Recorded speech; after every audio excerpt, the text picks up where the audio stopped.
going to be present. The question will be presented to you. It's just about how you're feeling today. You have to answer it within 30 seconds. And then we will actually collectively present what the data is, what you people are feeling today. Okay. So I now, the poll is open now for you to vote. So please tell us, how are you feeling right now?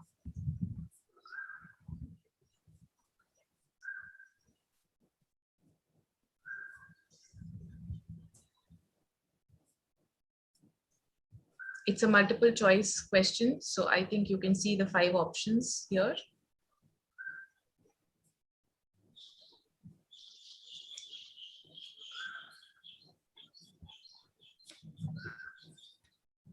Okay. So now the voting has been stopped. Let us have a look at what the results are. How are we all feeling today? Great. Majority of us are calm. Then there is frustrated. Okay. Then people are bored. Okay. And sad and happy. Okay. The percentage of happy, okay, is 7%. So this is how we're feeling today, calm. So that is good, I think, a positive note. And with this now, we will have a little more fun in the next part, which is the Mythbuster poll. So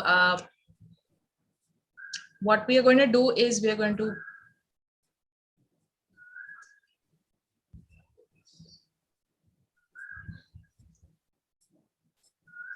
we will present the next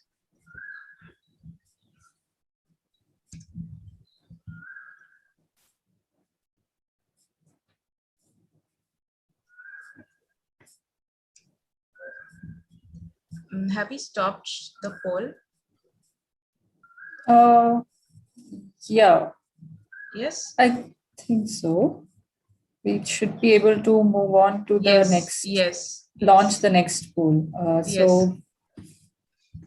So I'll tell you a little bit about the next poll in any case. The next poll is Mythbuster. You all know that we have some common myths, and there'll be sentences presented to you. You have to read them and decide if that's a fact or a myth.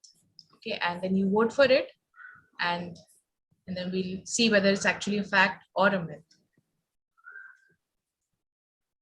Yes. So the first sentence. Yes. Okay. So this is the first sentence. So is this sentence a fact or a myth? Please vote. Your time starts now.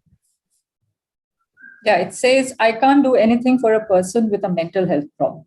Yes. You think it's a myth or a fact? So is a poll launched? Yes, the poll has been launched and we are waiting for. So I'm seeing some responses in the chat box, but you have to respond in the poll actually. So I'm hoping a poll sort of thing would have popped up in your screen, just like the emoji poll, and there you can choose your right answer.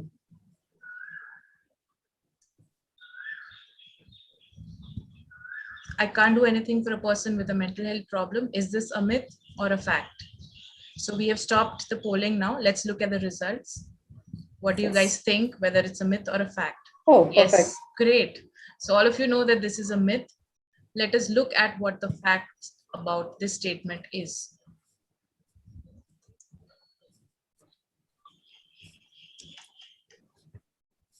I'm so sorry. Yes, this is a fact that friends and loved ones can make a big difference, and they can be very important influences to help someone get the treatment and services that they need. So this is the fact regarding the poll that we just had. Let's go to the next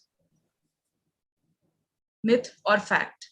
Personality weakness or character flaws cause mental health problems.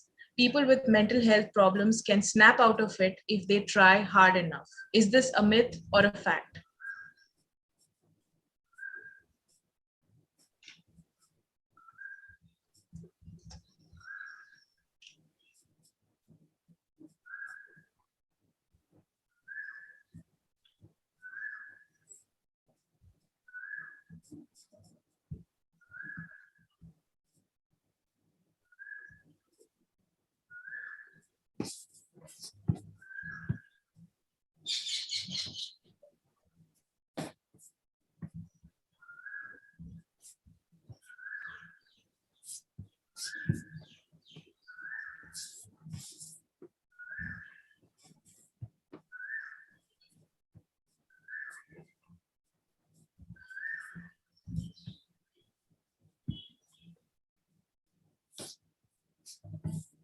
All right, I think, yes, the poll has been stopped. Again, this is a myth. 60% of you guys know that this is a myth.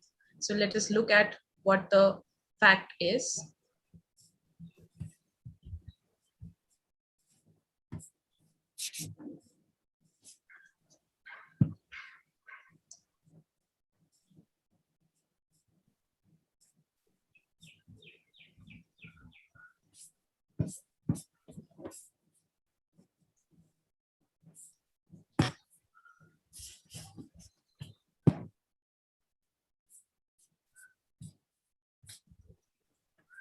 So is the poll closed? Then we can look at the fact about it. I think the poll has been closed. So we have a bunch of volunteers helping us with this. So please bear with the lags. Yes. Okay, so this is now the third poll. Personality weakness or character. I think this is done. Sorry, I'm sorry. This poll has been done, right? Yeah. We've already polled for this. We're waiting for the fact. Right. So probably we can show the sentence. I don't know if it can be shown while the poll is on. The third poll is on right now.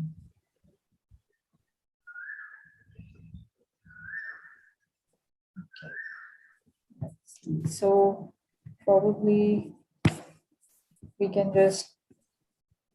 Yes. So the results for the third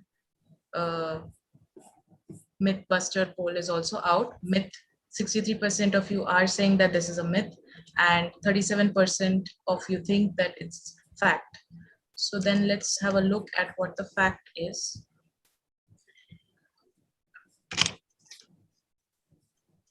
Yes. Okay. I'm so sorry. This slide is going too fast. Yes.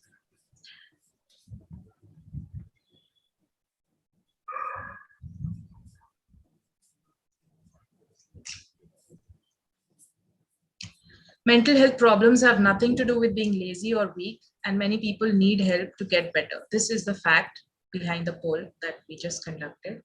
This is the last myth or fact poll that we have. Prevention doesn't work. It is impossible to treat or prevent mental illnesses. So let's see what you guys think, whether this is myth or fact. Let's start the poll.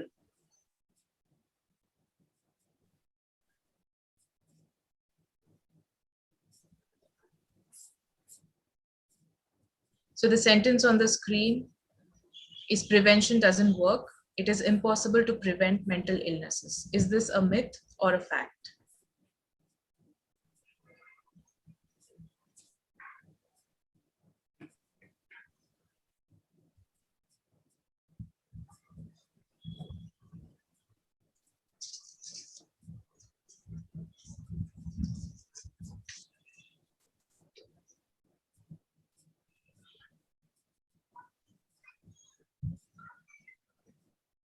Great. So the percentage of people who think this is a myth is 82%, whereas 18% of people think this is a fact. Now let us have a look at what the fact is. The prevention of mental, emotional, and behavioral disorders focuses on addressing known risk factors such as exposure to trauma that can affect the chances that children, youth, and young adults will develop mental health problems. With this, we have communicated to you different aspects about myths and facts around mental illnesses and mental health and mental well-being. Now I will introduce my co-host and myself. My name is Purnima Ravindran, and along with me, Sharika KM from IIT Kanpur. Both of us are going to be your hosts for the evening today. And I request Sharika to take over and start with the next part of our event. Sure. Thank you. Cool. Thank you, Purnima. Thank you. So we will begin with our talks today. I'll begin with introducing our speakers for the evening. And we have two other panelists, as you would have seen on the posters. So let me introduce first our first speaker, Ms. Arpita Gupta, who is a registered clinical psychologist with certification in narrative approaches to mental health. For her PhD at IIT Kanpur, she is looking at loss, grieving, and recovery in severe mental illness. She has also worked as a student counselor at Counseling Service IIT Kanpur, and she is trained in narrative ways of doing therapy, offering a person-centered, context-sensitive approach towards mental health. We also asked our speakers upfront if they would like to share one thing that is helping them sail through these demanding times, to which Arpita said that her philosophy of one day at a time has been helping her navigate this pandemic. She also loves children's illustration books and says that she believes in Winnie the Pooh. Next, I would like to introduce Dr. Mala Murlidhar, our other speaker for the day. She is a consultant psychologist at Manipal Hospital and Kadabams, a neuropsychiatric hospital in Bangalore.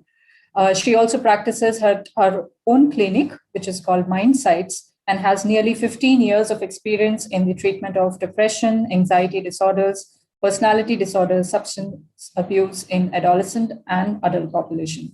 Mala is an ardent music lover and she enjoys singing very much. She says that music has been one thing that has helped her maintain her sanity during these times. The third panelist today is Dr. Shashank Tandon. Shashank is a neuroscientist and a certified substance use disorder counselor. He has worked as a group therapist for 2 years in an addiction treatment center in Salt Lake City, USA, with people dealing with mental health and addiction issues. Shashank is also on the side writing a film script on his college experience in Delhi. He daydreams of winning awards for his film one day. Our fourth panelist for the day is Mrs. Shivani Degwekar. Shivani is an Indian Air Force station counselor with headquarters Maintenance Command in Nagpur.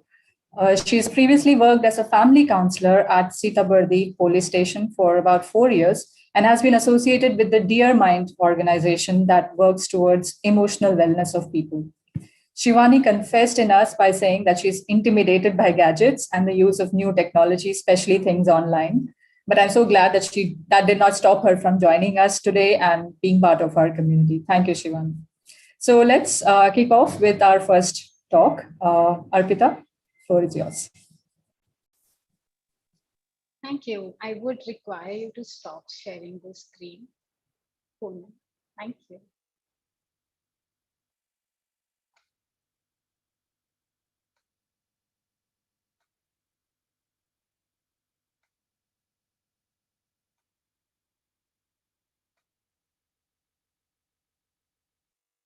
All right. So today we are focusing on mental well-being during COVID times. Arpita, can I stop you for a bit? I just wanted to put it out there that all attendees are welcome to ask questions during the talks as well. Please put your questions in the Q&A box that you see below on the screen. There is a chat box and there's a Q&A box. Please try to write your questions in Q&A box. You can ask questions anonymously if you want. That option is there. And other attendees can choose to upvote the question that resonates with them the most, so that by the end of it, we know what are the most urgent questions that need to be answered, and we can take that first. So again, please feel free to write your questions in the Q&A box. Thank you. Sorry, Arpita. Thank you, Sarika. Thanks for reminding us that. And moving on to the presentation. We are looking at what mental well-being during COVID times looks like. And for that, I think it's important to look at what do COVID times look like, right? So This is what 2020 looked like for a lot of us, where the memes were made about how colleges and universities transferred on Zoom and online, and every day looked like the other day. And 2021 is no better. The world appears so fragile at the moment. But what does the world of a student comprise of, right? As humans, when we are first born, the circle of our world is very small. And as we grow, the circle keeps getting bigger, to include family, friends, neighbors, community, and beyond. But COVID has touched all these circles in one way or the other. Let's see how. Our personal world consists of our attitude and our way we adapt, our ways of coping, our habits, and our health determinants. And COVID currently has challenged us in terms of our ability to focus, to perform academically, how we take care of our health, how emotionally resilient we are, and how much freedom do we have to exercise personal choice. Going a little beyond our personal space, in the relational world, we all feel stuck in our homes or wherever we currently are. We are living amidst family tensions and nowhere to go for a break or respite. Some of us may be dealing with the loss of a loved one to COVID. Some of us might be struggling with some extra responsibilities they find themselves with apart from their studies and the usual ones. A few of us who had found themselves at home in college clubs and societies are trying to hold on to those identities through online events and activities. And most of us have met our friends and teachers only through our screens and video calls. Moreover, the internet is progressively becoming an unsafe space now more than ever. At an institutional level, COVID has severely limited our access to institutional resources like libraries, laboratories, classrooms, sports facilities, and our hostel rooms with some semblance of privacy. COVID has located our entire education system on the internet with online classes, online exams, online placements, and even online festivals, workshops, and events. The Zoom fatigue is real, guys. Going beyond, we have the circle of the community comprising of our neighborhood, our housing conditions, how equipped or ill-equipped they are to comply with COVID protocols, how accessible and affordable are the healthcare facilities around us, how our family's finances and class status is determining our health and survival during this pandemic. And moreover, COVID is bringing in different challenges for girls and boys, reinforcing our society's gender inequalities. At policy level, we are currently existing in a world where policies change every day, whether they are the local COVID-related guidelines in your cities and your districts, or the national and state level policies, so much so that the information you have access to, the healthcare services available in your state, government support for treatment, vaccination, and mental health care might differ significantly from that of a friend staying in a different state. We all are living through the same pandemic, but the experience of pandemic is not the same for all of us. Finally, the media coverage of the pandemic, societal conflicts around COVID, influence of social discrimination and bias on COVID responses, the volatility of the economy, the talks about poverty and privilege, none of this is making it easy to navigate this pandemic as a student. Overwhelmed? But the world is overwhelming right now. And there might be some of you whose brains might have shut me out during this overwhelming slide. And I want you to thank your brain at this moment for looking out for you, for knowing when to switch off, for recognizing when things are becoming too much to handle. It is an adaptive response. Something Dr. Mala would talk about more after my talk, but stay with me for a few more minutes. We've talked about a lot of concerns that exist in the world of a student right now, and we do not have much control or say in most of them. What is probably in our control is our personal world, what we do, how we work, and how we react within our relational world. But there are so many concerns beyond this circle of control, which mostly comprise of what others are doing, what others are thinking, what others are feeling, and what would future look like. The problem is that when we perceive our circle of control to be small, there is distress, helplessness, hopelessness, worry, escapism through mindless social media scrolling, binge watching, mindless eating, even smoking or drinking. But if we could expand our circle of control, it's possible to reduce the distress that COVID has brought in our life. So, how to expand our circle of control? For that, I want you all to select at least one concern from this slide, which is closer to the concerns you are currently facing in your life. If you want, you can share it in the chat as well. And we will see how some of these concerns can be brought into the circle of control. Okay, so let's see. If you're struggling with your academic performance, online classes, and exam anxiety, one way to bring control in your personal life is by structuring your time. If you're struggling with your focus, your emotions, and your health, then what you have in your control is how you're taking care of yourself in terms of your eating, sleeping, and exercise.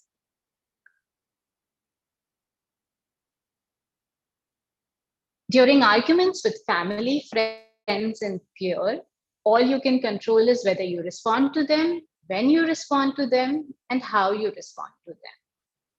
And if you're overwhelmed with all the online meets, events, workshops, etc., control looks like choosing to participate in what you can. If you're struggling with loss of a loved one, physical and mental health care support, academic support from teachers in your institution, or even financial struggles, one of the things in your control is asking for help when you need it.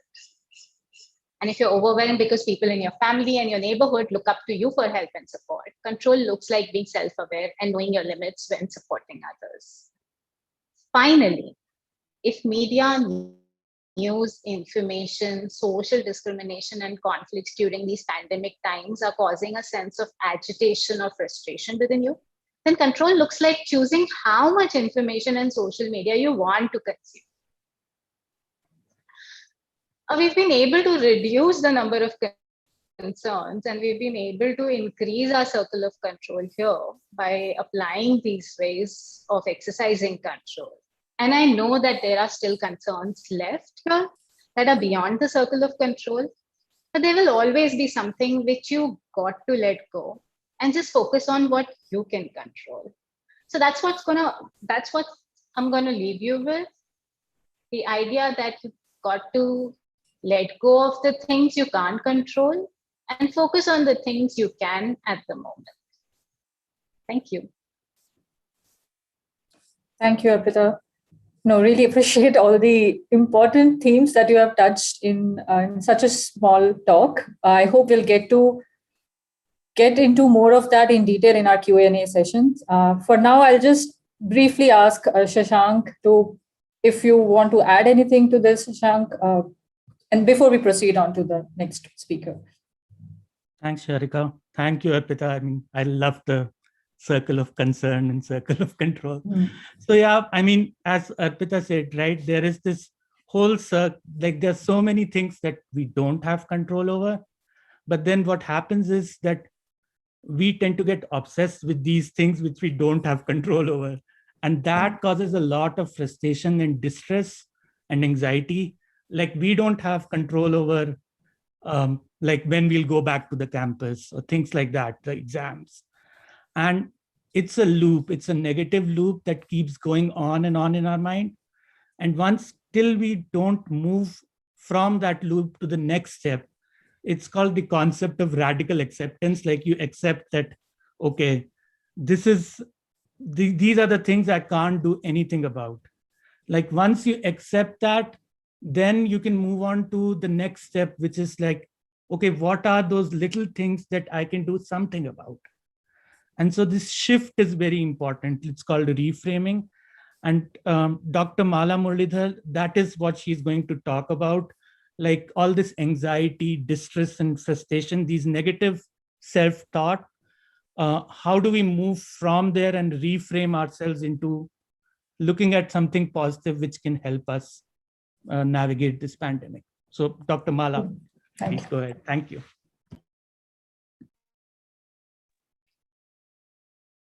Good evening. Hello, everyone. Thank you, Sharika, for the wonderful introduction you gave me before we started, and Shashank and Arpita, an awesome presentation. Thank you for that. I think I'll start sharing my slide here and then, Yes. yeah. Hope it's visible. Yes. Yeah. Right. Yeah, so I think from Arpita's presentation, we quite well understood about the circle of concern, circle of our control, and she very well, depicted how the circle of concern can now, where we have to have our controls on. So concern can shift to our own controls where we don't have to feel helpless, and that she showed very, very well in her presentation.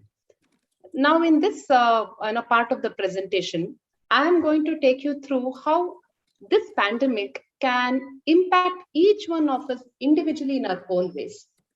How are we going through this? How are we understanding ourselves in this situation? What do we have to do better to sail through this successfully? Now, here I'm just showing you one recent survey we did with the participants here. So the poll you did today also showed some the mood that the participants carry here. Even here I can see that the commonly seen feeling, emotion, or the mood in the crowd in the present times, we see that most of them are saying they're drained. Yeah, which is, I think all of us agree, we are drained with this prolonged stress. Being bored, which yes, we are bored as youngsters, as students.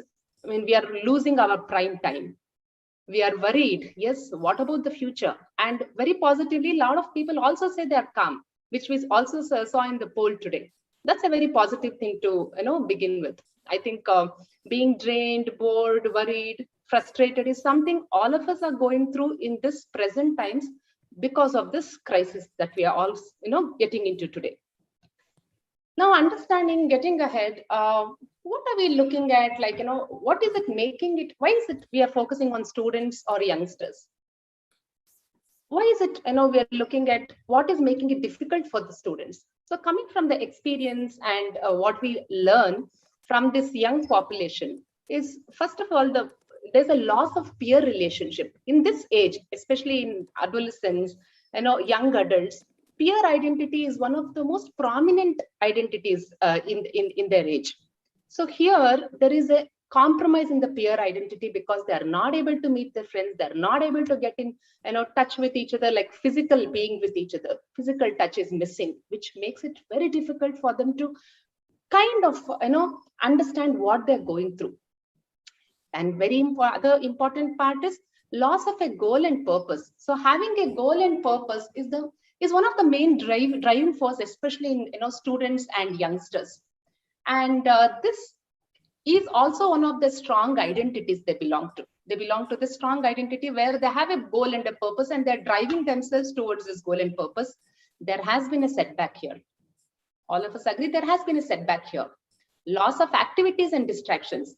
Earlier, the stressors that youngsters, students, all of us also for that matter, we would have dealt with the stressors using some of our coping mechanisms like activities. We distract ourselves from our distress or negative emotions by using some distractions like going for a movie or going for shopping, meeting up friends, get-togethers, going out for just a recreation.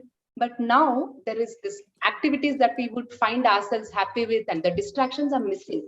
So this also is very difficult for youngsters to manage.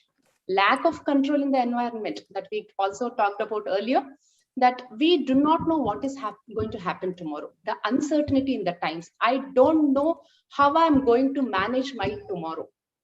This is something that can make, take a huge toll on the mind of everybody for that matter. Excess time with family, as much as it can be a protective factor, excess time with family can also be a risk factor when it can lead to increased stress, when the family dynamics or the family functioning is not adequate or sufficient enough.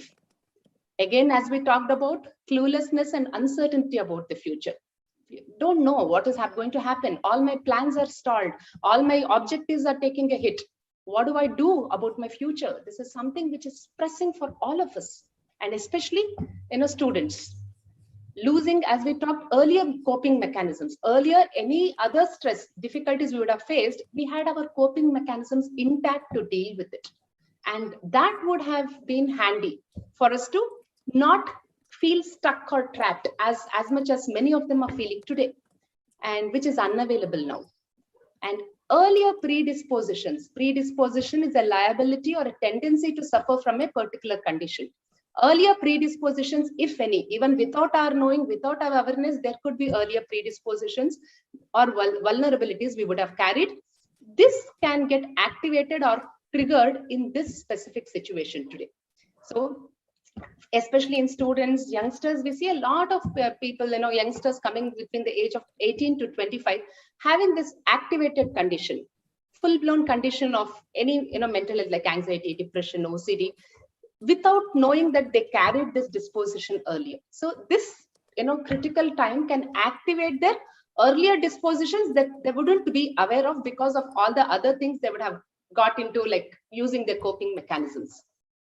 Now, moving to the next slide, when we look at from an individual level, all of us have been going through certain changes within ourselves because of this unanticipated and unprepared event that's changing the whole picture of the world. All of us are going through a shift. The shift that we are going through individually could be the way we face our emotions, the way we feel about many things around us and about ourselves. Behavioral changes. We see a lot of behavioral changes that we go through because of this whole crisis or stressful situations, and changes in the way we think. Cognition or the cognitive changes are the way we think about ourselves or things around us or others around us. So our thinking, our emotions, our behaviors are taking a shift in this particular situation today for all of us. And how do we look at this shift that happens? All of us have to here understand that each of us are unique. We have our unique individual differences. Now, what are the unique individual differences that we carry, which can be a protective factor or a risk factor to deal with crisis? Now, let's say all of us have our strengths and weaknesses. Strengths could be something like, being expressive, being creative, having that gratitude, perseverance, determined, courageous. So this could be some of the strengths that all of us would have, and being able to realize those strengths. Weaknesses could be something like being oversensitive, perfection seeking, non-assertiveness, little being timid or fearful, self-critical, self-doubtful. So this could be some of the weaknesses we carry, which when many of the times we wouldn't know or we would know. So the strengths and weaknesses are a unique part of our individual self. And we deal with the stresses using our unique personality attributes. Personality attributes is something like, it could be an innate personality attribute that we are, born with, like the temperament we carry. It's like being outgoing, shy, reserved, patient, irritable, timid, sensitive. So these are the personality attributes we carry within ourselves as a part of our whole identity, which we don't have a choice on. Coming with that, as I discussed in the previous slide also, we carry our own vulnerabilities and predispositions, like, without even again having a choice here. Predisposition can be genetic predisposition, where a family history of having mental health condition can make you predisposed to it, and growing up environment, any trauma that we would have experienced, any kind of intense continued negative experiences in life, some things that we cannot process well can become our vulnerabilities. So when we carry our own vulnerabilities, predisposition, each of us have this in our own specific ways. And along with it, with all these differences that we carry, which is very unique, the intensity of emotions each one of us experience is very different. Like, for example, two people can experience the same emotion in different intensities in a given situation. Like, let's say, for example, student A and student B. Both of them are facing exam. Both of them can feel anxious. But the intensity of feeling anxious, for student A, it could be 8 on 10. For student B, it could be 3 on 10. This is again an individual difference. Each of us can differ in the intensity of emotions that we are facing, which we'll try to explain in the slides ahead. Now, coming to the protective factors that we discussed a little before also, as much as we have risk factors that can make us get into this vulnerable situations and feel like stuck or trapped or succumbing, there are protective factors we have to recognize within ourselves, which can make us again sail through or glide through this difficult times successfully. Like, just mentioning some of them. Emotional resilience, that having the capacity. What is resilience? Emotional resilience, it is the capacity to recover from difficult times or difficulties, or emotional toughness, we can call it as. So having this emotional resilience can be a very, very strong protective factor to experience the difficulties but not succumb to it. Likewise, awareness of our strengths and weakness. When we talked about what are some strengths and weaknesses, being aware about it, knowing that, okay, this is my strength, this which I can utilize in certain situations. This is my weakness, which I have to work over when I'm feeling trapped or feeling weak. This is something which can protect us when we are aware about ourselves better. Then comes social support, the way that we have our social structure around us, the way we build our social structure, the support system also can help us to, again, sail through these difficult times successfully. One more protective factor that we also mentioned earlier was family functioning. The way the family functions, which can help a person to feel cushioned during difficult times, can become a protective factor earlier, which could also be a risk factor. But a very healthy, adequate, sufficient family functioning, can help an individual to feel that cushioning and get through this, the critical times successfully. Now, trying to understand when we talked about individual, what we go through individually. All of us, when we look at some emotions that I have mentioned here, all of us have been going through certain emotional impact in our everyday life. So all of us face some of these emotions day-to-day basis these times. Loneliness, uncertainty, fear, worry, anxiety, helplessness, grief. I mean, we can associate ourselves to these emotions very well in these times especially. And all these we have to understand, these are all normal emotions. Emotions, negative or positive, are all normal. It comes in the continuum of normal emotions. But what happens, some of us can feel these emotions more intensely than others. Some of us can feel these emotions more intensely than others. And this also comes to our, again, personality attributes, our predispositions, our early learning. A lot of factors are which makes us get into this, again, intense feeling or intense way of getting into certain emotions.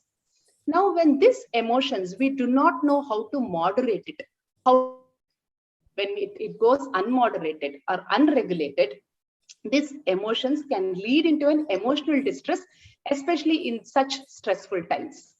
And this distress can actually activate a lot of dormant conditions, dormant issues. So what I'm trying to show in this slide is all of us go through certain normal emotions, but how we process it, how we manage it, how we kind of understand ourselves better can somewhere help us not getting into this distress, but managing it in certain ways, in certain levels, which is very important for all of us to learn. Now, as I was talking about, let's say depression, anxiety, any mental health condition is not that we can get it like yesterday I was okay and today I've got depressed. It's not an infection that comes in the air. So any mental health condition comes with a predisposition, which means that there can be an underlying or a dormant condition which can be not recognized or unidentified for a long time. And certain activating agents, right now, let's call pandemic an activating agent, can get us into a full-blown condition or an activated condition. So therefore, in the recent times, I see a lot of youngsters, 18 to 25, as I mentioned earlier, coming with severe depression, coming with a lot of anxiety, panic attacks, which is a complete activated condition without even realizing. Just they say 6 months back I was completely fine, but today I am just not able to control my emotions. It's not that 6 months back it was 0 and now it has been 10. 6 months back it was not visible because of our whole coping mechanisms of the way it would have just remained dormant. Now it gets into an activated condition. So we have to be aware that it's not that any condition can just come out of the blue one day. Now understanding along the emotions that we feel, there are certain cognitive structures around the distress. The way we think about the whole situation also plays a huge role in the intensity of the emotions we go through.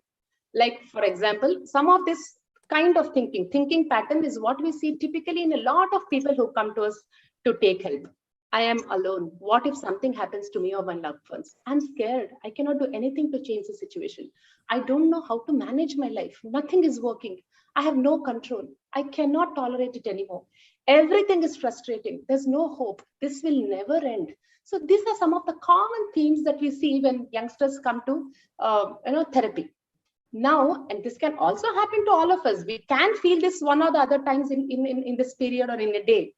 Now, what happens when this kind of thoughts becomes repetitive, becomes more and more like, it keeps coming back in a certain pattern? We have to understand that there's something that we look at as a pattern in the brain. All of us should be able to understand that our thoughts create our feelings. That is, feeling doesn't come out of the blue again. The feelings are created by the thoughts we think. For example, if I feel anxious because I'm thinking in a certain way. I'm thinking in a certain way, that's the reason I'm feeling anxious. Our feelings drives our behavior. Like, because I'm anxious, I procrastinate, I avoid, so that I don't feel anxious. And because of certain behaviors, my thoughts, which is the thoughts around that situation, gets reinforced. For example, I can feel more miserable, more distressed, more worthless because I'm not doing certain things in certain time. So these thoughts, feelings, and behaviors are mutually reinforcing each other. This is what it looks like. When we get into a negative vicious loop, our negative thoughts can reinforce our negative feelings, can again strengthen our negative behavior, which again can exacerbate or accentuate our negative thoughts to the next level. And we very helplessly keep going through this vicious cycle, vicious loop, over and over, day by day, through this certain period, until we find it difficult to cope anymore. That is when people, come to take help. Now, just to kind of point out certain things that we can understand about ourselves better. Now, looking at, let's say, red flags pointing towards anxiety. So what is it that we kind of look into, like, how do we understand if I'm anxious, what should I do? And what are some pointers towards kind of evaluating, assessing ourselves with anxiety? One of the most prominent, I've just displayed some of the prominent symptoms. Let's say palpitation, breathlessness, racing, heartbeat. I mean, people come with certain physical sensations of body sensations. And this can make them believe that something is wrong with me. And this can induce more anxiety. Overthinking, I'm not able to stop thinking in a particular way. Ruminations, continuous pattern of thinking around a certain theme. Restless, feeling very jittery, not able to sit in a place. Procrastination, not able to do what I plan to do in the day. Irritability, very, very, snappy, preoccupied with physical sensations. I'm just not able to distract myself from my physical sensations. Lack of focus, not able to focus. Reassurance seeking. I'm just going on, trying to seek assurances from doctors, from family, from friends, others, trying to see whether, is this something wrong, and keep talking about these things again and again. Especially we call it as doctor shopping. When we are more towards health anxiety, typically people get into doctor shopping, one after the other. They're not able to feel reassured that I'm okay. Hypervigilant, always having this, heightened, scanning the environment for any threats. Like it could be getting into lots of, media, paper, news, and not able to say, where do I draw a line? Overcautious, not able to do anything that can make us feel normal. Even going out, I think 100 times before even stepping out for whatever is required. Coming back, I don't know what to do to protect myself. I just, wash myself over and over again. I keep, distancing myself. And this overcautiousness also leads to, is one of the things that we have to understand as anxiety symptoms. Now, many of the youngsters I treat come with some of these exaggerated symptoms of ruminations, racing thoughts, and catastrophic thoughts. Catastrophic thoughts is extreme thoughts around the worst things that can happen. So they're not able to differentiate between rational thoughts, irrational thoughts, logical thoughts, extreme thoughts, illogical thoughts. So everything becomes quite overwhelming for them. And in therapy, we help them to identify and distinguish between the thoughts that can be helpful, thoughts that are extreme and unhelpful. Just to give an example, one of my patients with mild anxiety, which was not even treated or even diagnosed earlier to this pandemic, let's say 1 year before, in the 6 months, she came to me with an exaggerated symptoms of health anxiety, where she nearly got tested herself for COVID in nearly around 20-25 times in the 6 months. And every time testing negative, but she was not able to feel relaxed. She had to keep getting her tested herself again and again. And as I showed in some of the symptoms, preoccupied with physical sensations, she always kept ruminating about what if I infect others, what if I carry the infection without knowing, what if I'm doing something which is like risky. So this made her so anxious that parents got her to therapy, and in therapy we helped her to identify which are the anxiety ones, which are the physical, the pathological symptoms, which could be physical, purely physical. There is the psychogenic symptoms which is originating. The origin is the way we think, the way we have our psyche. So we helped her through sessions to understand how to deal with her this racing thoughts or overthinking or ruminations. And over a period of time, after 8-10 sessions, she is feeling a little more better. Now, again, here in the anxiety, we are looking at anxiety in terms of the severity. It could be a normal anxiety. Here with normal anxiety, it is a part of trait anxiety we carry from our birth. One of my parents could be a little anxious person, so I am a little more anxious than others. So becoming self-aware and understanding ourselves better is more than enough for a normal anxiety. It's okay to have anxiety. It's okay to feel anxious sometimes. Then comes mild to moderate to clinical anxiety or severe anxiety, and going towards panic attacks. So in these places, we help people through certain techniques. Therapy and counseling, mild to moderate, will work very well. When it is clinical anxiety or severe anxiety, medications along with therapy, is something that we suggest. So all of us should understand there are certain ways that we are dealing with ourselves, and how we diagnose anxiety is with the severity of the symptoms. Now, I think all of you will have this question in your mind. Okay, fine. What do I do to manage my anxiety? How should I help myself? Let's say I'm feeling a little anxious, normal to mild anxiety, let's say. How do I deal?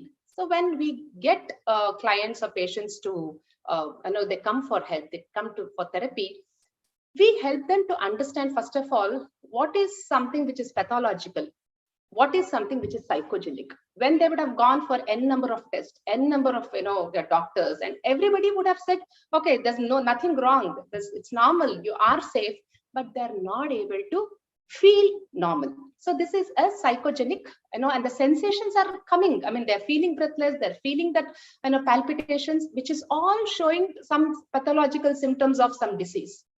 Now we help them to identify the sensations or negative thoughts. Now, when it is not a pathological condition, so there is something that is coming up because of the way you think and way you are processing certain things in your mind. So trying and identifying the sensations or thoughts, accepting them as normal and not catastrophizing them. You don't have to look at everything. Oh, I'm feeling breathless, which means that I am COVID positive and I am going to spread it to all my family members and it can be fatal. When you know that I have got the required test done, I have done everything which is required, I'm safe enough. This breathlessness, for example, could be leading you to catastrophize that as COVID. Now we help them to understand breathlessness can also happen when you're anxious. It just need not be a COVID symptom. Accepting them as normal and allowing them to be. Tolerating the physical symptoms and negative thoughts until it is present. We help them to say, okay, fine, it is there. It is okay. I will tolerate it. I will not attach any other extreme meanings to the sensation and thoughts. Not to, again, catastrophize or extreme meaning, which means that this is what it is, to jump to conclusions. I will just experience it and allow it to be. Try to focus on the present while experiencing these negative thoughts or symptoms. Again, focus on what you're doing in the present. If I'm studying, these thoughts and this sensation will keep coming and banging. But I will, as much as possible, focus on whatever I'm doing, to how much ever extent allow these thoughts and symptoms to be there or sensations to be there in the background. After sometimes when you don't do anything to wish it away or push it away or try to get rid of them, these thoughts and sensations and feelings automatically by itself will reduce, will wean, will go away. So tolerating and accepting certain thoughts and sensations as giving them the right place in our mind is crucial to manage them. So this is what we broadly teach in therapy, which I'm just showing it, highlighting certain points, to make you aware how we help them in therapy and how you can also try to do some of these things if you are understanding yourself better.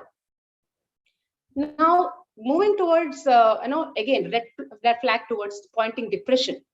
All of us should be aware that, excessive avoidance, excessive withdrawn behavior, risky behaviors, that is smoking, drinking, substance abuse, excessive smoking, excessive drinking, substance abuse is also something which we have to identify in ourselves or in our people around us, loved ones.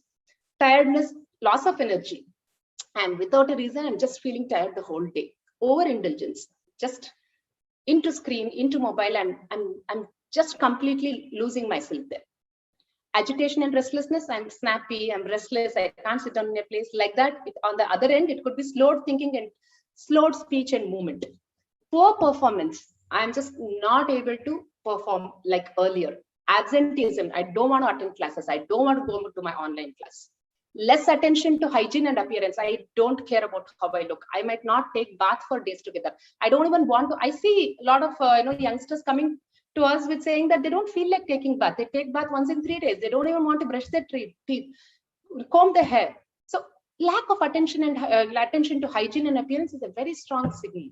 Self-harm, wanting to just harm themselves because of this pent-up frustration and feeling desperate, that they just want to do something to themselves, harm themselves, cut themselves, burn. I mean, we see a lot of self-harm tendencies when people are not able to manage their emotions at certain levels, which is very risky. And that can also lead to suicide plan and attempt, that I think of how I should die, or I just wish to die, suicidal thoughts, and even plan some places to execute it. And there are attempts also they would have done. So these are all some of the red flags. All of us should understand how to, understand if it's within ourselves or in the people around us that we see. Now, understanding again the depression continuum, it could be again from mild to moderate to clinical depression. Here again, I just want to give one example from the case I've seen recently. One of my patients, she was actually managing very well before the pandemic. She was a very brilliant student, doing very well in her academic. She was in her second year UG. When this pandemic happened, she had to come back to her home and family. Now, after she came back home, she started getting into this, depressive feelings and depression. And I kind of categorized it as moderate to severe depression, where she was not able to get up from bed. She was not able to manage her routine. She just was crying the whole day. She was not able to eat properly. Self-care reduced. So now when we understood, like, okay, she says, and the parents also, she was doing very well, nothing was wrong with her, but she became depressed once she came back home. When we tried to understand the etiology of the development of this whole, depression, we could see that earlier, even before she left for her studies and even growing up here, she had a dysfunctional family where the family patterns, the dynamics were not conducive. It was not a conducive environment. Now this girl had coped up with this, in a non-conducive family environment, family dynamics, which was not healthy, using her coping mechanisms. And after 12th, she was very desperate to shift outside her home, outside her town for studies. And she did it very well, and she could manage. Once she was very used to this outside environment, she felt better. She felt like, I'm managing it better. This pandemic brought her back to the square one, where earlier coping mechanism that she used became unavailable, and this made her slip into quite severe depression, which everybody were lost. They didn't know what to do. And over a number of sessions now with the family therapy and individual therapy, we have educated, we have tried to help them understand, okay, where is it coming from, what is happening, how do we have to deal with it. And she's managing quite well now with therapy. So just to give an example of how we can understand what is happening within us and where to take help, how to take help. So here again, looking at mild to moderate, we can use our self-awareness, therapy and counseling as a part of our dealing with it. But towards severe or clinical depression, where the symptoms are severe or going towards accentuated symptoms, then we have to get into medications, along with therapy, which a therapist or a psychologist can assess. Now coming to what can I do? Okay, I'm feeling a little depressed. There's something that I'm going through. I'm not able to understand what to do. What we typically do in therapy is what I'm showing here very broadly. So we help clients or patients with mild to moderate depression, and helping them to understand how do you identify a negative emotion. Now, for example, when people come to us, for most of us, let's say, negative emotions are a big no-no. If I'm feeling sad, I just want to snap out of sadness. I just want to come out of sadness. I don't want to feel sad. I don't want to. Now what we do help people here is to identify and name your negative emotion. It's okay to feel sad. Sadness is as normal as feeling happy. So try to identify them and identify the thoughts around the emotions. Why am I feeling sad? Because there are certain thoughts running in me because of certain situations, certain triggers, or whatever. Identify your thoughts. Be aware of your behaviors in this situation. Because of the sadness and because of certain thoughts, what do? I don't get up from the bed. I just lie down the whole day. I keep crying. I keep feeling helpless. I don't do my routine, for example, could be the behaviors. Now, when you start identifying it and actually writing it down, this helps you to calm yourself immediately. There's some kind of a relief because you put everything down onto that whatever book or paper.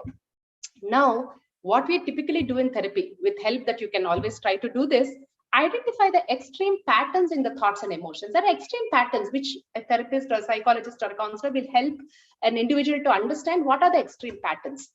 This can help them to break the pattern by challenging them logically. I'll just give you an example in the next slide. So we set up an alternative thought. We help the person to set an alternative thought for this, irrational or unhelpful or negative thoughts. Now, for example, I'm just quickly going through this. Let's say the trigger or situation is when my exams got postponed. Okay, I feel helpless 8 on 10, miserable 9 on 10, hopeless 9 on 10, 10 on 10. Okay, now irrational thoughts that I have identified is I am doomed. I can never get to my goals. Nothing works for me. Future looks scary. I'm stuck. The negative behaviors I do is overthinking, not able to focus on present, restless, not able to sleep. Just keep on, thinking over and over again and feeling sad and trapped, not able to do any routine. This is the negative behavior. Now, how do I break the pattern? First of all, let me understand, how do I challenge the thought? What is the thought here that I am doomed? I can never get to my goals. Nothing works for me. Are some of the irrational thoughts that I have identified. What do? I challenge the thought. Why do I think I'm doomed? What makes me think I cannot reach my goals? Why do I think nothing works? And we have to challenge the thoughts using our rational mind, rational brain. Now, after I challenge my thoughts, we help people to find evidence for the thoughts. Okay, how many times have you actually not done anything in life? How many times have you actually not reached any of your goals at all? How many times things have not worked for you at all? For and against. When we find an evidence, most of the times, if it is an irrational thoughts, the evidences for it is very less, and most of it is, I've actually done something, I've managed it. I have never failed as much, but I fear failing. So there are many things that we tend to realize.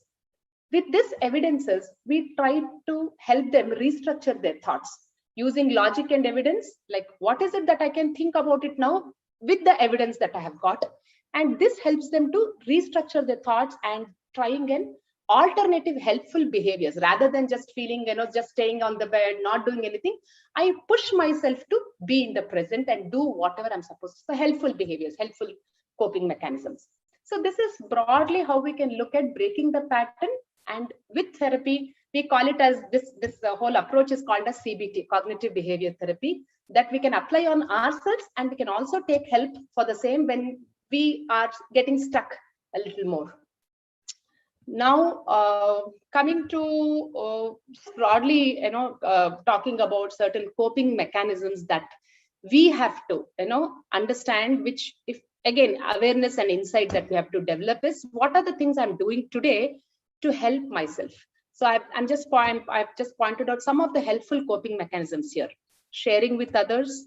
I think even in the first presentation, Arpita talked about how you have to have this circle of control within whatever you can do. Trying to keep in touch with family and friends, focusing on the activities of interest, physical exercise, reducing the screen time. If you are aware, like I'm exceeding my screen time, you have to be able to say, okay, this is the amount of time I give myself. I will not go on an overdrive. Journaling. I talked to you about writing down your thoughts and emotions. Keeping the communication open as much as possible. Try to express what you're going through, at least to one person whom you feel close to.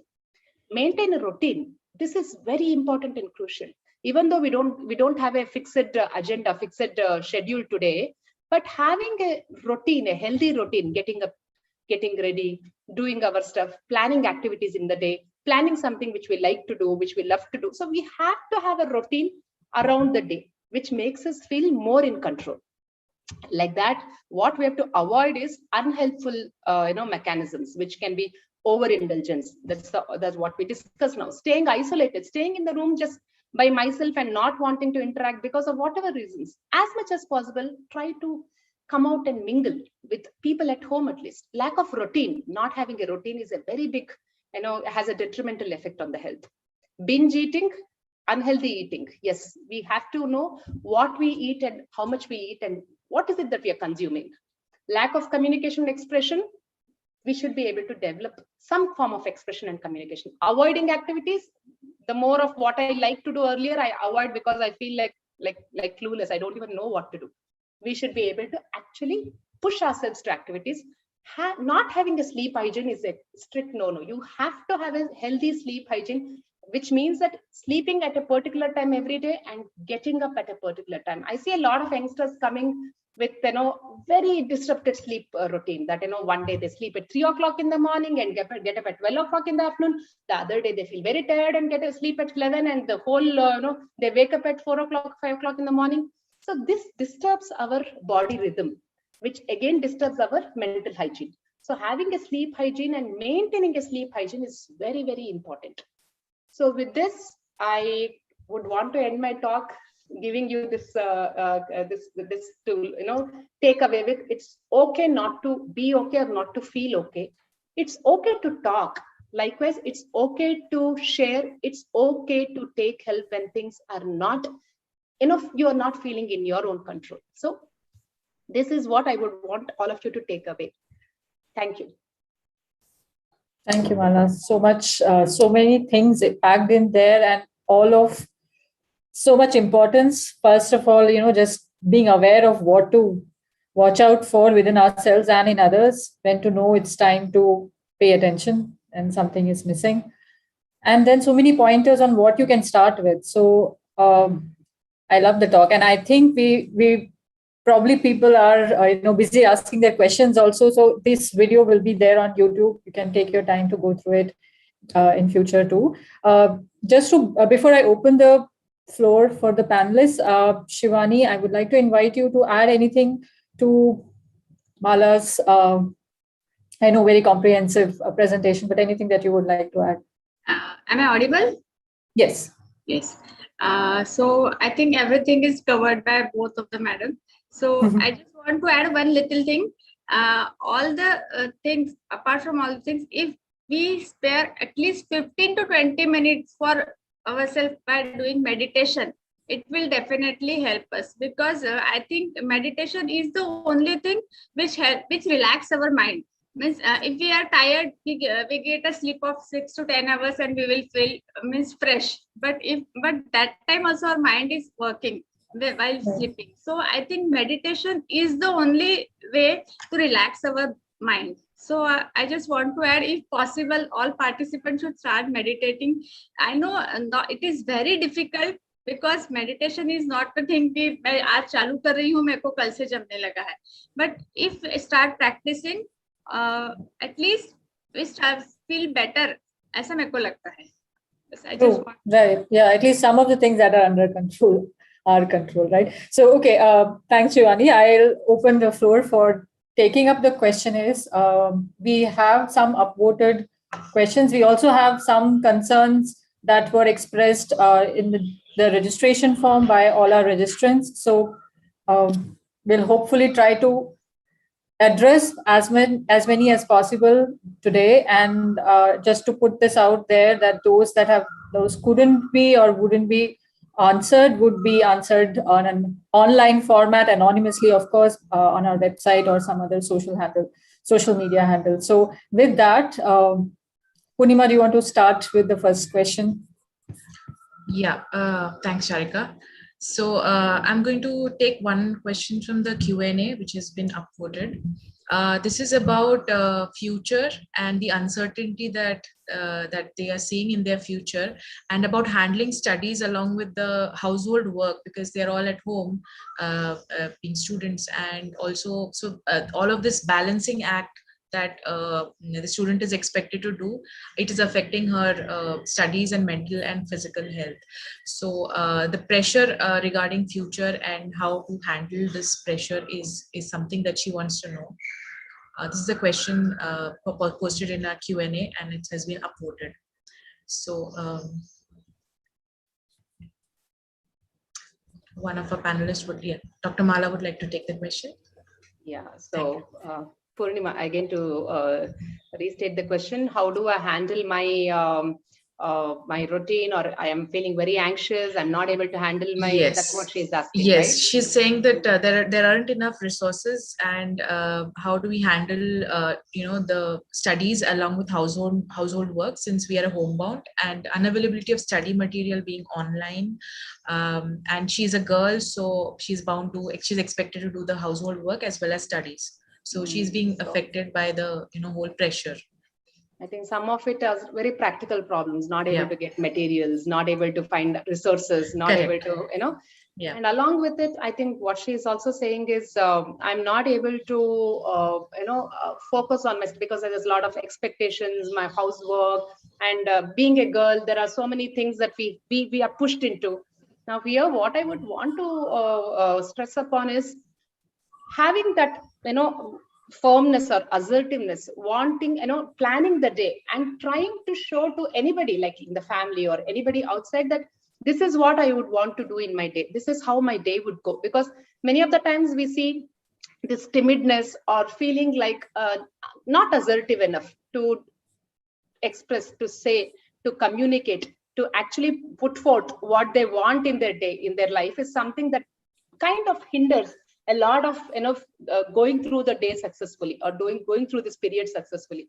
So what I would say is, I think to learn, again, I as I showed in the slide, our strengths and weaknesses, to be aware of what can I use today that can help me solve certain problems which is in my control, which I can do, which I can help myself to deal with it better. So I think this awareness is, I think, what can help all the students, all of us rather. Thank you, Dr. Mala. Yeah. If I can add, I mean, what Dr. Mala is saying exactly, like sometimes people in your family don't even know that you are facing these issues. Like they just think, okay, you are there, so I'll ask you for help. But they don't know now that you are in college and you have this whole study load, right? So I would imagine most of your family members, if you're able to express to them, and not in a like annoyed, irritated way, but like tell them that, see, I mean, now I'm in college and I have way more studies than when I was in school. I think some of them will be receptive, and sometimes you'll have to repeat some of stuff to like your family members, but that will help, right? Like if you don't express it, they won't know. So yeah. Right. So you'd suggest communicating with the parents openly, right? Thank you so much, Shashank and Mala. Charika, would you like to take the next question? Yeah, so I was just looking at the most upvoted question. It has a lot of parts. So probably I can try to go one by one. And I'm hoping that will answer the concerns of many others who have not been able to type in. So the first one is, these are the ones troubling me the most. First, deteriorating concentration, attention span, and severely affected learning abilities. And it is the second part is somewhat related to this first part, in the sense that textbooks, lectures, technical material, and any sort of information that requires deep understanding, thought, or analysis is making me feel very traumatic and revolted. I'm intensely repulsed and cannot stand the sight of academic textbooks or anything that is part of a course material. I'm unable to stay committed to learning anything new and anything that involves effort. Totally sick of Zoom. Most of us are. Hate phone calls, video calls, and all virtual meets. Cannot stand the sight of phones and laptops, any type of screen, really. And the second part, I think, is that I'm easily irritable, always angry, prone to violent outbursts. Anything that our team can offer as a practical tip to get going? Arpita, you want to take this? Sure. I think first and foremost, it's important to acknowledge that the times are traumatic. It's not just that the sight of books and lectures and all of that is traumatizing, but much before that, the kind of times that we are living in are traumatic. And even though we try to focus on, say, studies, books, assignments, and what we have to do on a daily basis, our body and our mind is still registering all the trauma that's around us. And when the body registers that, there's an instinctual response of wanting to get away from this trauma. And that's why the repulsion towards anything, that's why the repulsion towards books, that's why the repulsion being totally sick of Zoom, hating all kinds of screens. And because you're not able to get away from it, even though instinctively you want to, but you can't, because you're stuck at your home, you're stuck with those lectures, assignments, you have to get done and, get by the semester. Now, all of that is leaking into everything else. So that's why you're getting more irritable. That's why you're always angry. That's why you're picking up fights and snapping at people. And because of all this, how can anybody concentrate? You wouldn't be able to engage in any of your work. Nobody would. And so, yes, in the question, I'm looking at the question, and the person has also said that they've tried to read a book on CBT, and you seem to be doing everything that you could to get to normal, to be able to engage with what you want to, and you're not. So first, it's important to acknowledge that your body is experiencing trauma. Second, I will direct you to what Shivani said earlier. you need to sit with these feelings of anger, irritability, all of this trauma that you are experiencing. And the most safe way to sit with these is through meditation. A lot of people think that if they will have a positive approach, or if they will view things positively, they'll be able to make that shift from whatever they're feeling as negative to jump to something that's positive. Now, you can't make that leap unless you are okay being in the neutral, where you're okay with the negativity, right? So if there's one tip that I have to give, it would actually be meditation. It can be through anything. There are YouTube videos available for meditation. There is Art of Living course that you can do with other people, which will, or anything else. The importance of doing it with others is it will keep you grounded in reality. It will synchronize your efforts at, meditating, because like Shivani said, meditating is not easy.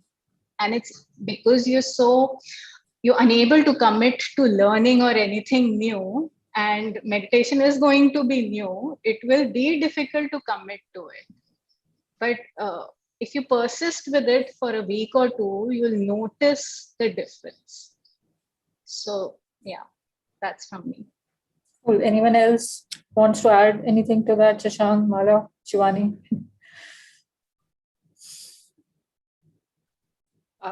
I think to add to Arpita's points, which is very valid, rather than getting away from the negative emotions, again, which we try to explain in the presentation, accepting and tolerating the negative emotions and feeling that I'm not alone in this.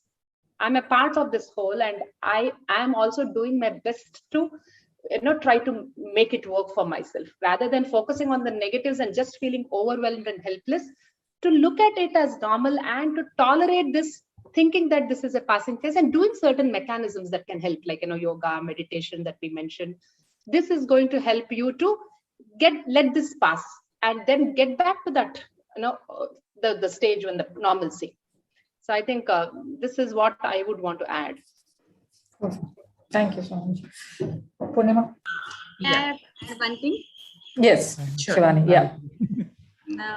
Actually, what I think कि जो मेरे पास है उसको अगर मैं focus करती हूँ, means जो नहीं है उसको ना करते हुए जो मेरे पास है उसको अगर फोकस करके चलती हूँ तो I feel better.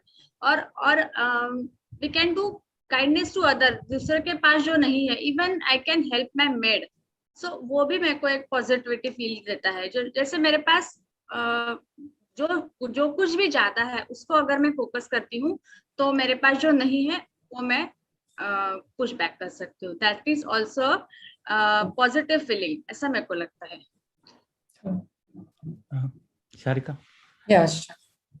Yeah, so to others' point, Arpita's, Dr. Mala's point, I think the meditation, I completely agree. I mean, this is something which can really help you. But there are certainly like students, I was one of them. It's like, I'm not the meditation kind, and like this won't work for me. And so, I mean, other things can work for you, like doing exercise, if you can do exercise. So the idea of like, one of the idea of meditation and all that is not to be in that environment all the time.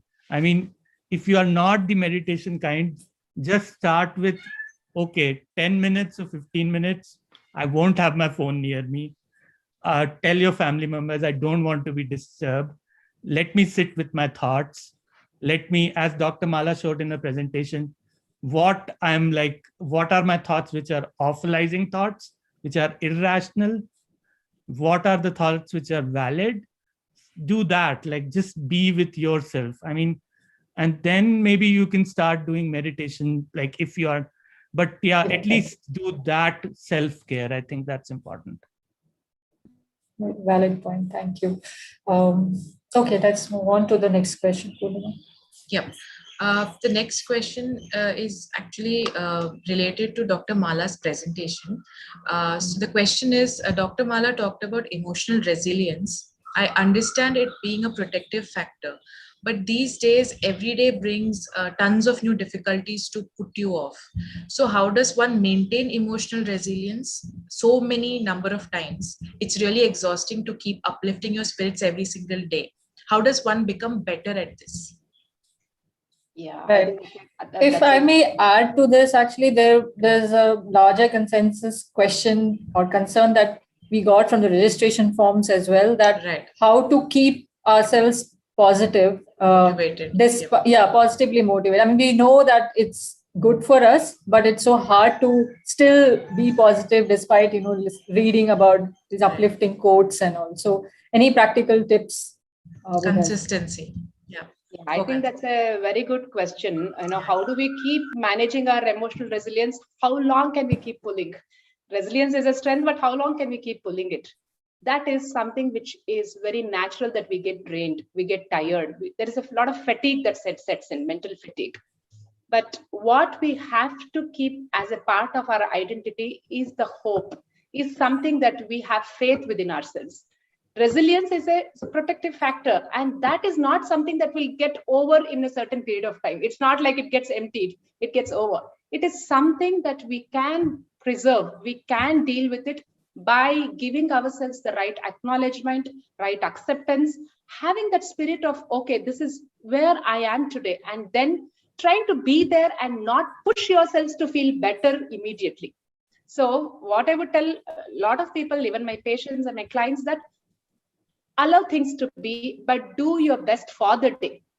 So emotional resilience is something that we can have all our life, if that is the one that we carry within ourselves, which need not be overutilized. You can just do whatever you can do in the day and let the day pass, rather than thinking, oh my God, how many days can I keep using my resilience? And that is something that can become a risk factor then. So I think having resilience and being there in the day and facing the ups and downs that all of us are facing, but still having the faith and hope that I'm doing the best for myself today and I'm happy with it. That makes the resilience be there for a long time and permanently with us. I think that's what I would want to say. Thank you, Dr. Mala. Would anyone like to add something? Yes, Arpita. So what I want to add is that, see, emotional resilience is a skill that we develop or we learn within relational spaces, right?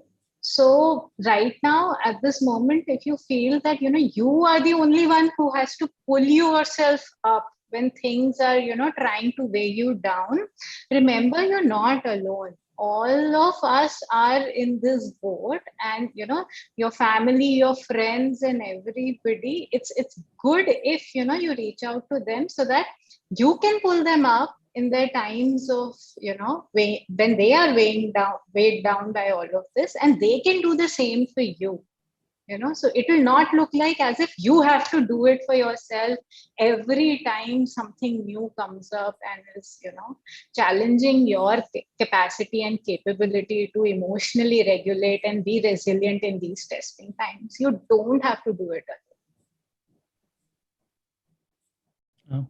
Sharika, can I add? Yes. Yeah, please. So as Mala and Arpita said, and I mean, it's not like you will snap out of depression to become this super positive person. So I think one thing that we tell clients a lot, like patients a lot, is take small steps. Like decide on this one thing that you will do the next day, which can make you feel better. And that helps. And it looks trivial, but like this whole structuring your day actually helps a lot. Like if you're eating well, if you actually, I mean, we all know, right? If you haven't slept well, we are very irritable the next day. like if you have slept well, these little things, if you're not too much on the social media, it actually affects you in the next day. It has a lot. And the other thing I would like, and Dr. Mala showed in her presentation, is journaling helps a lot actually. Like what are the emotions I'm going through? What is good in my life?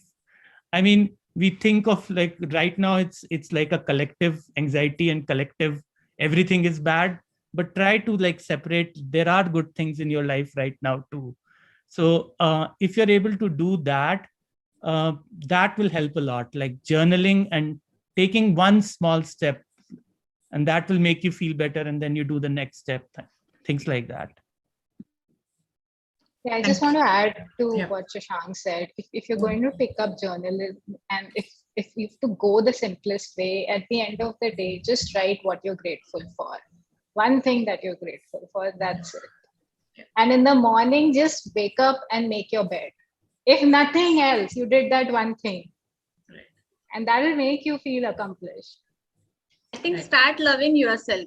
Don't hurt yourself. That is the one important thing, because what happened, हरदम हम कोसते रहते हैं खुद को, I am not able to do this thing, I am not able. So let it be. धीरे धीरे हो जाएगा. Everything will be normalized. So don't hurt yourself. That is important. Right. Thank you. So there were a lot of practical tips that were given by the panelists here. Sharika, would you like to go to the next question? Yeah, I was going through a series of questions, and I think one common theme that is jumping out is, the frustration with the way academics is going on so far. Yeah. Especially Online with classes. online teaching, which is not working out or just not good enough, as we know, for most purposes. And the frustration and anxiety related to how future prospects are going to be affected by this. Loss of motivation we discussed in this context. But yeah, another concern is that they are not able to receive any support from the academics. Yes. Yeah, yes. There's a question directly. Yeah. Right. About so, what can students do when it seems like they are at the receiving end with no control over the matter? Yeah, and like all walls seem to be closing in. Yeah. Any suggestions? Yes, Arpita. So, see, the world has changed. The institutions as we knew have been or are crumbling down. The kind of help that we were used to and was a norm, in terms of, say, if you're not able to understand a topic, you could reach out to a friend, just sit with them for half an hour and get done with it. Or you could get notes, or you could get access to a senior or a mentor, or you could just, knock on your teacher's door and, solve your issues. That's no longer available. And the struggle is real. And if you're frustrated, you are responding normally to how the situation is. And it's unfair. It's unfair that if you see, a lot of students have concerns that we are missing out on things. What would our future look like? And if they have plans, say, of going abroad for further studies or anything, the world is moving on, whereas people in India are stuck, and those concerns are so real. And the future that they had envisioned 2 years back, everybody has a trajectory. I will do this, get this done. This would be my next thing. That seems so uncertain right now. And as a clinical psychologist, a therapist, I cannot say that, things will get better and it will work out, or whatever you planned will come on track. No, I cannot say that. Maybe it would, maybe it wouldn't. But the fact is that the world is not what you were living in 2 years back. And now the question is, given that the world has changed, what can you do with whatever this world looks like to adapt to it? You might not perform as well academically. You might not have an understanding of a topic, even if you finish your degree and everything. Make peace with it. This is how the times are. That's my bit. I think to add on to Arpita's point, I think as she also rightly mentioned, what I would say is reduce your expectation on self. As of now, whatever I think I should have done, I should be meeting, I should have done this, I should have made this work. Today, accepting that this is a new normal, all of us are going through this, and I will show more kindness, compassion, and empathy towards myself and reduce the expectation. What I had plans, like 1 year after this, I'll be studying abroad, I'll be doing this course here, I'll be doing this here, internship here. Now, take a step back and say, it's okay, it is happening.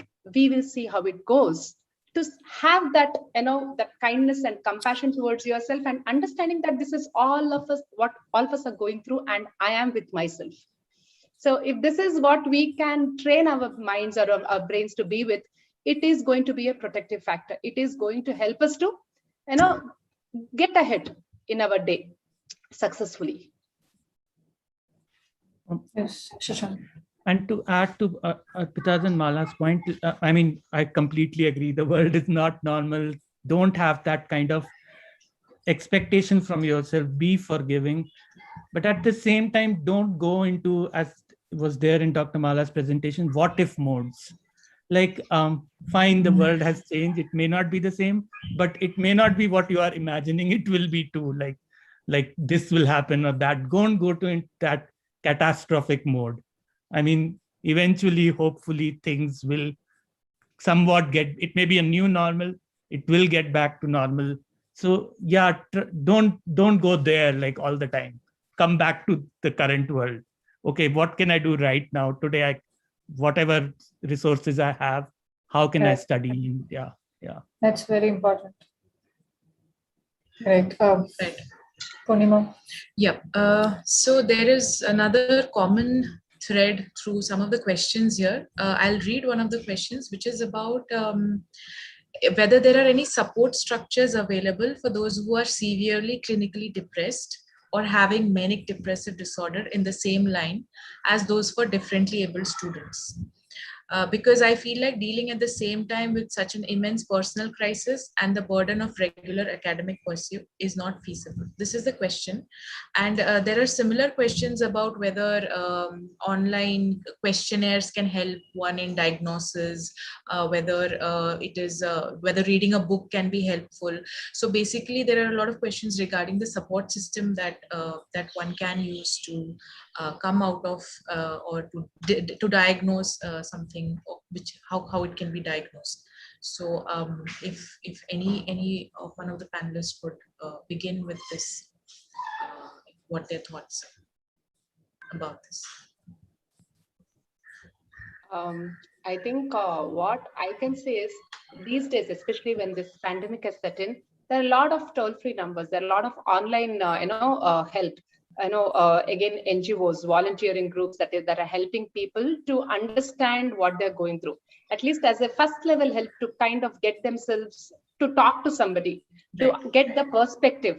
I think there are a lot of online and what we call it as voluntary organizations, NGOs, free helplines that's set up by the government and by individuals that can be helpful as a first step. Because I understand everybody would not have that financial, ability to get into a therapy, a professional therapy, giving that whatever the fee structure or the this thing. It's not easy. So there are a lot of places where these days I see that it's going very well. This and I think we should be able to find some of them and get that first help to understand whether do I need medication, is it something that is a clinical diagnosis, what else can I do. So we should be able to find that. Right. Yes, sir. So there are helplines. There is one that's run by NIMHANS, which is a toll-free number. There is another by the name of Paramarsh. There is one by P.S.Y.C.H.E in Mumbai, iCall. There are online support groups which are also free of cost. So which could be free of cost, or they would charge some nominal charges where people would just provide safe spaces for you to share your concerns. They would not be therapy, but they are just safe spaces where you can share your concern, listen to other people, how they're coping, and maybe apply something what others are using. Experiment and see if that works. Right. Right. Okay. Thank you. So is there time for just one more question? Oh, Arpita, you had to say something. Yeah, there was that aspect of people wanting to know if there are some online tools and all. Yes, test questionnaires. So there is one called Depression Anxiety Stress Scale, which is a comprehensive scale. It's a 42-item scale which covers all three of these domains. So instead of taking up one for depression, the other one for anxiety. You can just have one and see, how you are doing. And if you find yourself scoring higher, it is a good idea to reach out to a professional. Right. Thank you so much. Thank you. Yeah, so probably we can take one or two last questions. One thing I thought, so there are a lot of concerns. I don't know which ones to choose. One thing is that students are obviously, other than the teaching or academic aspect of the new normal, the social life of students is severely impacted. They're not with their friends anymore, don't get to meet them often. So especially, I think hurting people who make friends slowly or don't open up that easily, or people part of the LGBTQ community who don't probably have the same support system at home as they would have had on their campuses. So in general, how can someone even begin to make up for this loss of friends or social life that they would have otherwise had? Any comments on that? Shashank, you want to take this? Arpita, go ahead. Yes, Arpita. Sorry, I didn't see. No, thank you. So specifically for LGBTQ issues, there are a lot of online support groups that are functioning right now because they know that COVID is sort of isolating, especially isolating, given that it's quite normal an experience where the families are not supportive or understanding of their stance. The one person that comes to my mind is Blue Dawn, and if you could sort of Google her, she has a group where they're providing free of cost support system. There might be others there.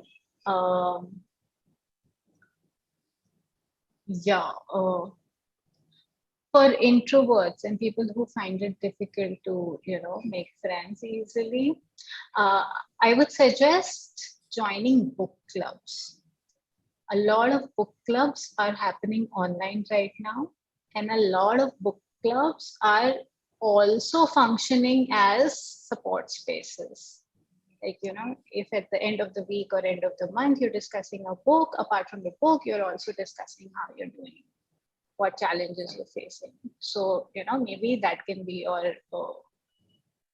that can give you a leeway into not feeling so isolated. Some sort of hobby club. Right. Yeah. Any other suggestions? Yes, Shashank. Yeah, totally. I agree with Arpita. I'm from the same community, and I know like it can be very isolating. You have this peer support in the campus, and then you go back to your hometown and you just don't have it, and you're not opened up to anyone there. So I would say stay in touch with your peer support. If there is someone locally who you can stay in touch with, do that. In terms of introverts, again, you are not the only introvert is what I'll tell. Like there are many introverts, and sometimes like reaching out to, not in a group setting, right? A group Zoom session, like reaching out to people who look like, okay, he or she is an introvert too, is good. Mm-hmm. You'll realize they will respond. Like we do a lot of mind reading. We do like, oh, they may not like me or what. But if you reach out to people, most of them will respond. They are feeling the same thing, the same isolation. So yeah. Yeah, valid points. Thanks. Purnima, you want to take the last question and then we can sort of close it for today. It's a continuous process, but yeah. Right. Yes. Okay. So I know, not easy, right? All questions look equally urgent. Yeah, and I think a lot of questions have been answered through our presentations that were presented by Arpita and Mala. So I'm trying to look for a question where. One thing which, if I can just mention, there is probably it was also addressed in the responses that we got so far, but I'll specifically ask this. how to handle the loss of a sense of meaning or purpose that in whatever they were doing, and now which for some reason has become, totally pointless. So there's a fatigue that has set in, and things are not changing anymore as you would have expected, say, a year back, that, COVID is ending, but it's not. So how to switch out of that mode where you don't think things are improving, or what is the point of doing all this anyway? Mala, yes. Yeah, sure. So I think getting into this mental fatigue or tiredness is something that can happen when we cannot look at the future with any kind of certainty. Okay, today I'm ill and tomorrow I'm going to get better. This is making me certain that I can hope for better tomorrow. But today I'm not able to see when this is going to end. And this uncertainty, this helplessness, which can set in this fatigue and tiredness and feeling like nothing is going to work, happens to a lot of us, and especially students and youngsters, where they have a lot of goal and aspirations and commitments towards life, it makes them feel like this is the dead end. Again, as talked about in the presentation, to identify the extreme beliefs, extreme thoughts, and jumping to conclusion, catastrophizing thoughts, which makes me feel like this is what is it's going to happen. The strong, the meanings that we attach to these thoughts, like what next, what do we do? Again, when we jump to the future, there's no answer we can find.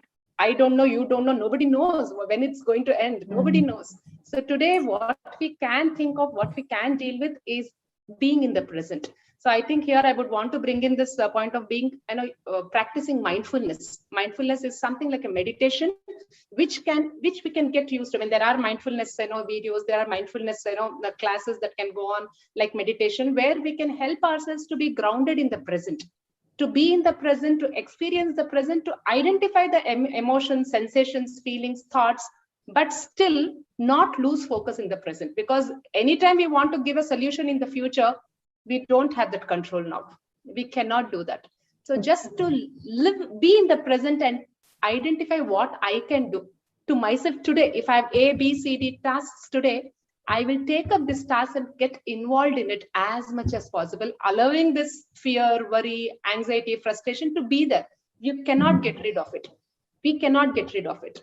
And I think this understanding, acceptance, and being there is what I think all of us should practice. The mindfulness practice, to be in the present, is what all of us, it helps all of us here.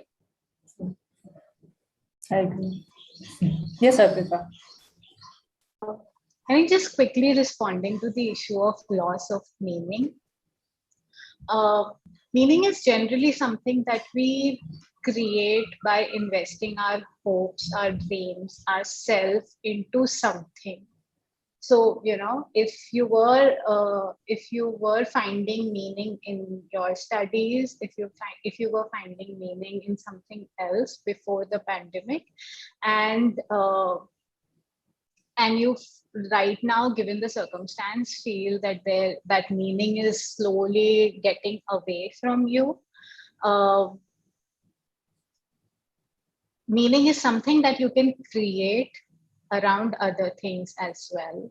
Wherever you invest yourself into, whatever you try to endeavor about, or put your hopes on, that will help you find meaning back. It might not come from the same places that were coming from before this pandemic, but you can find meaning.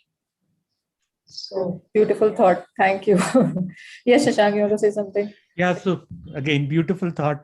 Just to add to it, like the fact that we have all these volunteers for P.S.Y.C.H.E, right?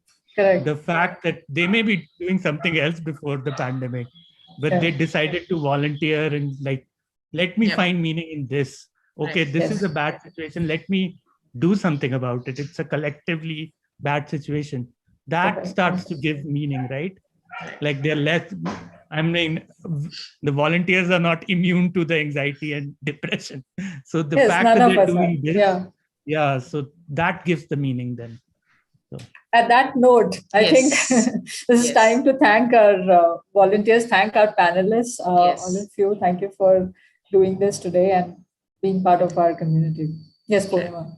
I'll let you take over. Yes, so I think that was a very wonderful discussion we had, and I won't take any longer. We'll move ahead and we'll go to the next part of our session, and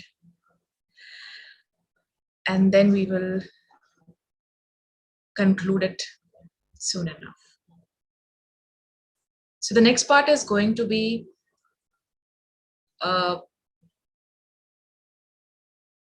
I'm sorry, there seems to be some issue with sharing screen. I'm trying to do that right now. Okay. Can you, one second. Okay. Yeah, just to let our attendees know that they can probably find answers to some of the questions that couldn't be addressed again in an anonymous form in our social media handles, our Facebook account, or some such thing that we will clarify on our website. And just to reiterate that maintenance of well-being is a continuous process, and we hope to be part of it for all of you. So this is just one of the first sessions that we could organize at a short notice. But we do want you guys to stay in touch by being part of our community or joining us as our volunteer. But yes, Purnima will be talking more about that. Over to you, Purnima. Yeah. Thank you, Sharika. So this is a collage of our P.S.Y.C.H.E team members. We will introduce them towards the end of the session soon enough. Everybody has contributed to making this event possible today. So I'll go ahead. So this is something about the Discord community that we have. We do come together on Discord. There are different groups. There are different groups like study table, music, exercise, depending upon the interest, you can join any of these groups.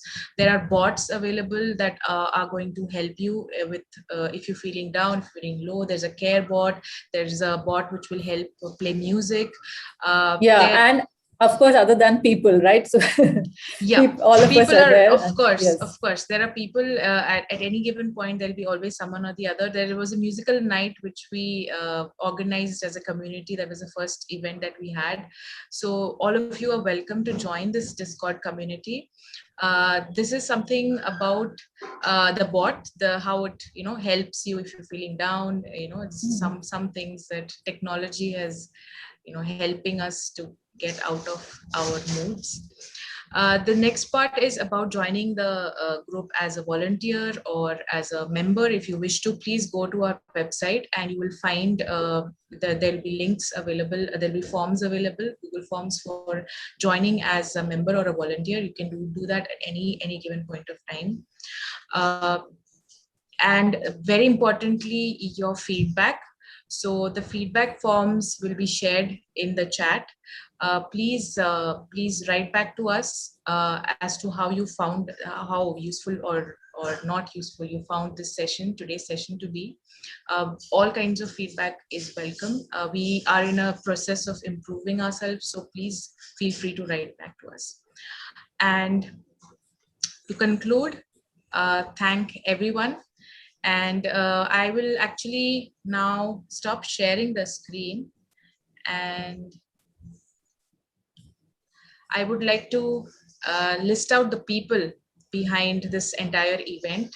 So there's a huge list of people, but I think each one of them were very crucial in making this event possible. This is a big thank you for making this happen in a very short time. This is alphabetically listed. Amruta, who was doing the logo, the introduction video, and the voiceover. Ankush for website development and coordination. Anuja for the Discord setup, emails, and communications. Professor Arjun Ramakrishnan, who is faculty at IIT Kanpur, for all the support to make this dream a reality. Chahana in setting up the Instagram handle and the YouTube as well as the publicity. Professor Deepak Dhingra, faculty at IITK, for all of his valuable inputs, feedback, suggestions, and word clouds. Harini to help us design the Instagram posts and the mascots. Leafy in setting up the Twitter handle. Pratham for all the email communications and the critical comments, and especially the minutes of all our meetings regularly. Prem for our social media publicity, YouTube live stream, Purva for setting up our Discord server with Anuja as well, and YouTube live setup as well. Samiksha for the Instagram posts and mascots with along with Harini. Shriya for editing all the forms with her outreach experience. Shrutika, who is like the Sutradhar, I think she connects everyone together and keeps it all together. Saukhya for designing the posters, illustrations, editing our intro video, collage, and the Mythbuster polls that we conducted today. Professor Sudha Rajamani from ISERF for emailing and helping us, mentoring and supporting us initially in spite of being extremely busy. Sukanya, who is a practicing psychologist from IIC Bangalore, for her crucial inputs and guidance. Swarag in setting up forms, YouTube live coordination, website management.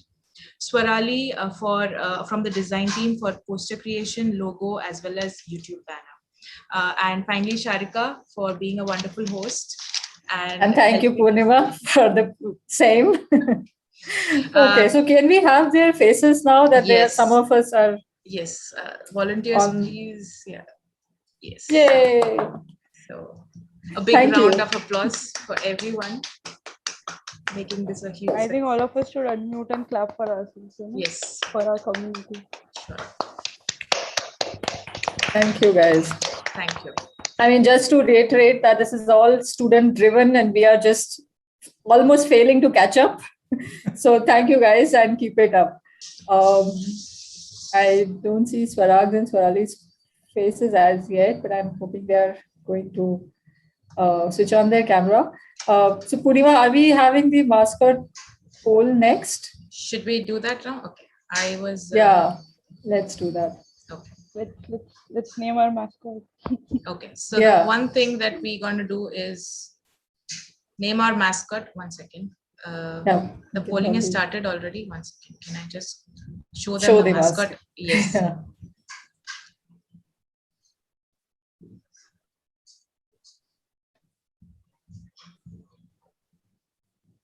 This is the mascot.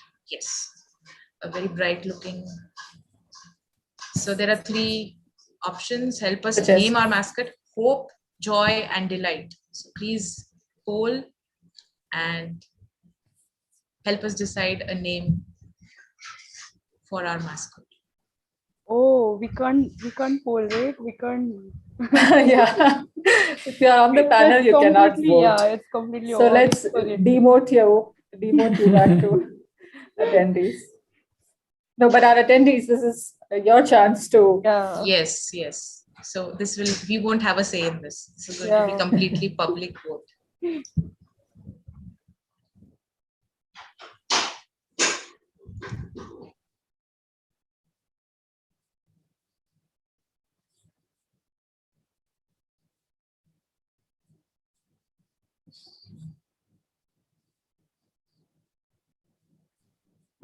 82% have voted. Let's stop the poll, I guess. Okay. There are also votes from YouTube. Oh. How do we combine the two now? That's some great. Yay, our mascot has yeah. So Hope, very nice. Very nice. Is our mascot. Hope is our mascot, and with that, Hope says thank you to everyone and to people who were on the YouTube channel. Please note that we will be collecting all your questions and we will be answering them, as Sharika mentioned earlier, online through some or the other channel, through our Twitter or our website. Please keep looking at the website so that we will. There were too many questions today, and we've tried to address as many as we could. So please. Stay in touch. Yes. Yeah, be in touch. Yeah, absolutely. And I think the feedback form would reach you either might have already by chat or will be sent to you via email. Yep. So we'll be looking forward to improving getting our acts together. Definitely. So with that, should we close the session for today? Yes. So thank you, guys. Yeah. Thank you. Thanks. Thank you. Bye. Bye-bye. Bye. Bye-bye. Thank you. Bye-bye. Bye. Bye.